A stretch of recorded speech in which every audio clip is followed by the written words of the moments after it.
Hello everyone. ये जो video है वो कोविड के बारे में है।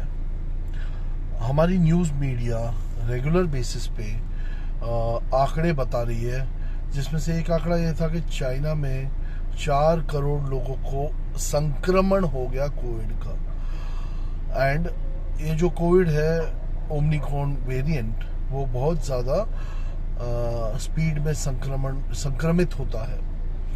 तो मेरा कहना ये है कि हम मान लेते हैं कि ये बात सच है कि संक्रमण जो है वो कोविड का ओमिक्रॉन जो वेरिएंट है उसका बहुत ज़्यादा है। यानी बहुत सारे लोग जो है वो ओमिक्रॉन वायरस जो है वो उससे संक्रमित स्पीड में हो जाएंगे। इसको मैंने मान लिया, बट मैं ये चीज़ को आपको बताना चाहता हूँ कि देखिए, संक्रमण किसी से संक्रमित होना, ये जैसे कि आपके हाथों में दाग लगना, ठीक है, तो आप आपके हाथ धो लोगे तो वो दाग निकल जाएगा। लेकिन फिर अगर वो स्याही जो है वो स्याही वाटरप्रूफ है तो उसको धोने में ज़्यादा समय लगेगा। तो मेरा ये कहना है आपसे कि कोविड का जो ये वेरिएंट है, हमारे बॉडी में इतनी क्षमता है कि इस वेरिएंट से वो जूझ करके बिना ही किसी को तो पता भी नहीं चलेगा कि उसके बॉडी में कोई प्रॉब्लम आया है संक्रमण से। और कोविड उसको अगर हुआ भी है ना, तो भी उसको अंदाज़ा नहीं आएगा कि वो कोविड से कब ठीक हो गया।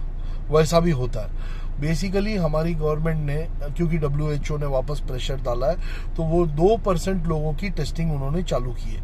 अब जैसे ही टेस्टिंग चालू होगी तो वो लोग देखेंगे कि संक्रमण फैलता जा रहा है। बट ये टेस्टिंग जो है ये बेंचमार्क नहीं है ये बताने के लिए कि कोविड का ये वेरिएंट बहुत डेंजरस है, क्योंकि टेस्टिंग करने से पहले भी इसकी कोई गारंटी नहीं है कि ये संक्रमित नहीं था या संक्रमण नहीं फैल रहा था। बेसिकली कॉमन कोल्ड यानी जो सबको सर्दी जुकाम होता है, हमारे देश में तो कॉमन कोल्ड एकदम कॉमन है। हम क्या करते हैं, थोड़ा सा सेट्राजाइन ले लेते हैं, ज़्यादा गले में इन्फेक्शन हो जाए तो एजिथ्रोमाइसिन ले लेते हैं, ठीक है। तो हमारे देश में एक सिस्टम है कि केमिस्ट से ही काम निपट जाता है। डॉक्टर की फीस भी इतनी ज़्यादा नहीं, डॉक्टर के पास गए, फैमिली डॉक्टर के पास, तो 200-300 रुपये ले करके वो दवाई दे देता है। लास्ट टाइम 2020 में हमारे डॉक्टर के हाथ बांध दिए गए थे कि नहीं, आप इसको ट्रीट नहीं करोगे, इसको स्पेशल केस की तरह ट्रीट करोगे और आप इसको इन्फॉर्म करोगे आगे। और किसी के पास ये किसी देश के पास ऐसी सुविधा नहीं थी, इंक्लूडिंग इंडिया, कि वो इतनी बड़ी यंत्रणा अचानक से वो लॉन्च कर पाए। अगर डॉक्टर्स को मौका दिया होता ना इससे लड़ने का, तो डॉक्टर नॉर्मल बेसिक मेडिसिन से इनको सबको ठीक कर सकते थे।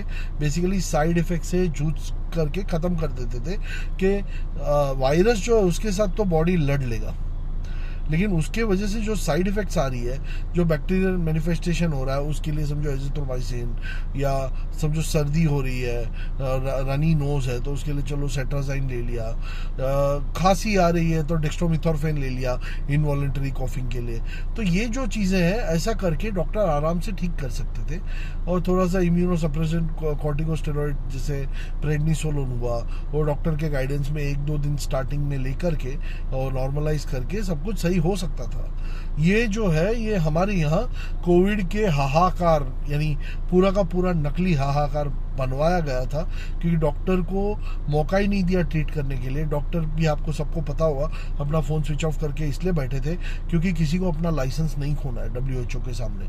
कल उठ के कोई दावा कर देगा तो इनका लाइसेंस चला जाएगा, इनकी रोजी रोटी चली जाएगी, आप उनको पैसा देने नहीं आने वाले हो। तो ये एक बहुत बड़ा इम्पोर्टेंट सिचुएशन था। अनट्रेंड अनस्किल्ड लोग थे जिसको सेंट्रल IV भी देना नहीं आता था, उसके वजह से काफ़ी प्रॉब्लम्स हुए। कितने सारे ऐसे थे जो ऑक्सीजन रेगुलेट करना नहीं आता था, पता चला ऑक्सीजन का बाटला ख़त्म हो चुका है, फिर भी यहाँ पे उन लोग ने उसका नोजल ऑन करके रखा हुआ है। कभी कभी ऑक्सीजन की जो मात्रा है लीटर्स पर आवर, उसमें भी मिस्टेक हो जाती थी, क्योंकि अनसीजन्ड लोग थे, अनस्किल्ड लोग थे, नए नए लोग थे, उन्होंने वो काम संभाल लिया था। ये सब चीज़ों की ज़रूरत कुछ हद तक थी, कुछ हद तक नहीं थी। मगर अगर डॉक्टर्स को अपना काम करने दिया होता और ये WHO का नहीं सुना होता हमारे देश ने, तो ये सिचुएशन यहाँ पे अराइज हुई ही नहीं होती। हमारा देश जो है, एक तो हमारे लोगों की इम्यून सिस्टम ज़बरदस्त है, क्योंकि हम प्रदूषण में रहते हैं, हम इकोसिस्टम के काफ़ी नज़दीक हैं, तो हमें ऐसे भी इतना कोई प्रॉब्लम नहीं आएगा। तो न्यूज़ मीडिया अगर आपको डरा रही है कि संक्रमण तेज़ी से फैल रहा है, तो आप डरिए मत। हो सकता है आपको भी कब का वो संक्रमण हो करके आप ठीक भी हो गए होंगे, जिसको आपने बोला होगा कि ये मेरा जो है कॉमन कोल्ड है। कौन चेक करवाने गया था? कोई नहीं, ठीक है। अब ये लोग टेस्टिंग करेंगे, अरे मुझे कोविड तो नहीं, क्या मैं मर तो नहीं जाऊंगा, चलो मैं चेक करा लेता हूँ। अब विदेश जाने वाले लोगों के लिए एक अड़चन आ जाएगी। किसी का वेकेशन है, जैसे अभी अप्रैल में वेकेशन शुरुआत होंगे बच्चों के, तो बहुत सारे कंट्रीज डिपेंडेंट है टूरिज्म पे, जैसे थाईलैंड हुआ या यूरोप हुआ, पूरा यूरोप, ठीक है, वो भी टूरिज्म पे काफ़ी हद तक डिपेंडेंट है। तुर्की, फिर हमारे Indonesia, Malaysia, Hong Kong, Singapore, tourism बहुत बड़ा पार्ट प्ले करता है इनकी इकोनॉमी में। ये सब को तकलीफ होगी, क्योंकि जितने आप रूल एंड रेगुलेशन स्ट्रांग रखोगे। अभी कोविड की टेस्टिंग का और क्वारंटीन का रीज़न ये था कि जो ऑलरेडी संक्रमित है उनके वजह से संक्रमण ना फैले। बट ये अगर ग्लोबल स्केल पे ऑलरेडी सबको संक्रमण हो गया है, तो क्वारंटीन का कहाँ सवाल आता है भाई साहब। यानी गांजा पी के आपके रूल एंड रेगुलेशन बनाओगे तो ऐसा ही होगा। क्वारंटीन किसे किया जाना चाहिए, कब किया जाना चाहिए? 3 दिन पहले मैं मेरी बीबी के साथ एक ही बेड में सो रहा था। 3 दिन के बाद पता चला कि वो बीमार है, चौथे दिन पता चला कि उसको कोविड पॉजिटिव। सपोज मैं एक सिनारियो दे रहा हूँ, तो उसका मतलब क्या हुआ? मैं 3 दिन पहले ये कोविड जो पॉजिटिव आया, उसके 3 दिन पहले तक तो मैं उसके साथ था, मैं उसको क्वारंटीन करके क्या उखाड़ लूंगा? कहने का मतलब इसका क्या अर्थ बनता है? तो ये सब चीज़ें जो है ना, ये टोटली ढकोसलेबाजी है। ये तरीका टोटली फेल हुआ था पहले भी हमारे देश में, आगे भी फेल होगा। लॉकडाउन और क्या बोलते हैं, ये सोशल डिस्टेंसिंग और मास्क पहनना, ये इसका सोल्यूशन नहीं है। क्योंकि अगर सोल्यूशन होता तो कोविड इतनी तेज़ी से फैलता नहीं। क्यों फैला? मास्क पहनते थे, सब कुछ करते थे। अगर टेस्टिंग बढ़ा दी जाती और भी ज़्यादा, तो मैं तो बोलता हूँ और ज़्यादा आंकड़े आते। मगर वो क्यों नहीं आए? क्योंकि अच्छा और टेस्टिंग के पैसे लगते हैं। हमारे टैक्स पेयर मनी जो किसी की भूख मिटाने काम आ सकते हैं, उसकी जगह पे वो टेस्टिंग में जा रहे थे। एक टेस्टिंग की कीमत कम से कम 500 रुपये गवर्नमेंट को पड़ती है। कौन देगा इसके पैसे? गवर्नमेंट को देने पड़े। क्यों? क्योंकि अगर गवर्नमेंट ने ये नहीं किया तो अपोजिशन तो दिमाग खराब कर देगा, हाहाकार मचा देगा, यंत्रणा पूरी रुक जाएगी। तो कोई भी पार्टी हो, कोई भी रूलिंग पार्टी हो, उसको झाक मार के WHO को फॉलो करना पड़ेगा, because that was the authority of health. तो WHO को मैं टोटली ब्लेम करता हूँ। और ये न्यूज़ मीडिया वाले जो आज के डेट में बोल रहे हैं संक्रमण है, अरे आप डराना बंद करो न्यूज़ मीडिया वालों। आप और भी ज़्यादा सेंसेशनल न्यूज़ है आपके पास, उसके बारे में बात कीजिए। वो न्यूज़ जो है उसमें भी लोग देखेंगे। ये देख के डराओ मत लोगों को, लोग डर जाएंगे। 2 साल तक कितने सारे लोग अनएम्प्लॉयड रहे, उनकी तो वो अगर कल उठ के आपका न्यूज़ देख के अगर वो कोई गलत स्टेप करके अगर वो आत्महत्या कर ले, सुसाइड कर ले, तो इसकी जिम्मेदारी किसके ऊपर है? कोई कुछ भी कर सकता है ना। अगर कोई डिप्रेशन में ऑलरेडी है, 2 साल उसने बहुत गंदे देखे। यही एक इंसान था जो अच्छी खासी जिंदगी जी रहा था, जिसको अच्छी पेमेंट थी या किसका अच्छा बिजनेस था, और उसका बिजनेस ठप हो गया वो कोविड के कारण, और फिर वो वापस ये सब न्यूज़ देखे, मुश्किल से एक पैर पे खड़ा हुआ हो, और आप उसको ये न्यूज़ दिखाकर कब्र में डाल रहे हो। और अगर वो कुछ ऐसे स्टेप्स ले ले जिसके कारण से उसकी जान चली जाए, तो ऐसा तो मत कीजिए। आप लोगों की जान के साथ क्यों खेल रहे हो? दोस्तों पैनिक मत होइए। ये कोविड, हाँ, हमारे हाथ में कुछ नहीं है, जो भी है गवर्नमेंट के हाथ में। गवर्नमेंट ना बोल सकती है WHO को, जैसे ट्रंप ने बोला था कि नहीं, मैं WHO को नहीं मानता हूँ। वो ट्रंप एक ही था जिसने ये बोला। फिर उसके बाद ब्राज़ील का एक प्रेसिडेंट या प्राइम मिनिस्टर जो था, उसने बोला हम ये सब नहीं मानेंगे, नहीं तो मर जाएंगे, अभी हमको जीना पड़ेगा, इसके साथ जीना पड़ेगा और हम जिएंगे।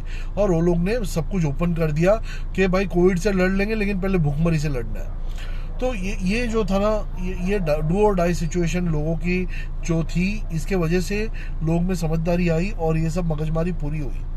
हमारे यहाँ एयर सुविधा फॉर्म हुए करते थे जो स्क्रैप ऑफ हुए जस्ट अभी, वापस इसकी चालू करवाएंगे नहीं करवाएंगे पता नहीं, बट WHO डरा रहा है क्योंकि चाइना में ये संक्रमण फैल चुका है, ऐसा आप मान लो, ठीक है। अभी देखते हैं कितने लोग मरते हैं, कोई नहीं मरेगा, ये सब बेवकूफ बना रहे, बेड के बेड, लाइन की लाइन, इतने लोग मर रहे हैं, जगह नहीं है। देखो जगह और लाइन इसलिए लगी हुई है क्योंकि किसकी लाश कौन उसको साइन करके लेके जाएगा, कौन उसको क्रेमिनेट करेगा या दफनाएगा, इस कारण के वजह से ये होता है। बिकॉज जनरली आपके घर में कोई आपका नजदीक का मरता तो आपके हाथ में कंट्रोल है, मगर अगर किसी फैसिलिटी में आपने उसको ट्रिवियल ड्रग्स दे के अगर मारा है और अब आप सामने वाले को अपनी बॉडी दे रहे हो, क्लेम करने के लिए आया है और लाखों की तादाद में लोग अगर जमा हुए हैं बॉडी क्लेम करने के लिए, तो वो सिनारियो अलग होता है। किसकी बॉडी किसकी है वो ढूंढने में ही समय लग जाएगा। ये हॉस्पिटलाइज्ड डेथ्स हुई है और ये डेथ क्यों हुई है उसका